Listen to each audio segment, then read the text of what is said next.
अस्सलाम वालेकुम दोस्तों, तुसी वेख रहे हो YouTube channel Ravi buffalo TV ते मैं मलिक उमर। सब तो पहले जो दोस्त चैनल ते नए चैनल को सबसक्राइब कर लो ताकि आने वाला जानवरों की वीडियो तुहाड़े तक बसानी पहुँचती रहे। दोस्तों मालूम है कि इस चैनल ते प्योर रावी और नीली रावी के जानवर लैके हाजिर होने माशाल्लाह। पहले की तरह इस वीडियो बहुत ही खूबसूरत जानवर मौजूद है। बहुत ही खूबसूरत भैंस है, प्योर दरिया रावी की भैंस है, गब्बन भैंस है, बिल्कुल तैयार है। 2 तो 3 दिन सून च लेंदी है माशाल्लाह। बहुत ही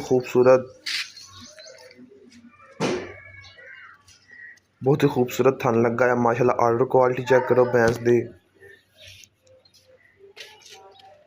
बहुत ही बड़ा पुट्ठा, बहुत ही ज़्यादा हाइट है भैंस दी।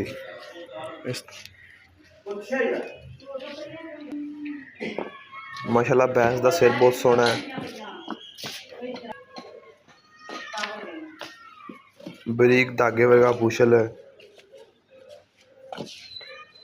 बहुत ही पावर वाला थन लगा है भैंस नूं।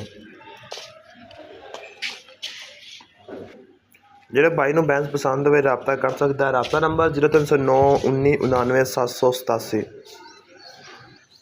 लोकेशन शहर सैयदवाला, तहसील और ज़िला ननकाना साहिब। मलक डेयरी फार्म से भैंस मौजूद है।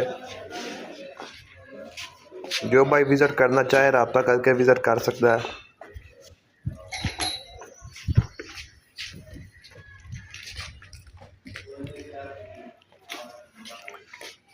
माशाल्लाह बहुत ही खूबसूरत भैंस है। तीसरा सुबह सुना भैंस ने माशाल्लाह। सिंगी भैंस की चेक करो, बिल्कुल बारीक गर्दन। भैंस का कद बहुत ज़्यादा है माशाल्लाह। प्योर दरिया रावी की भैंस है।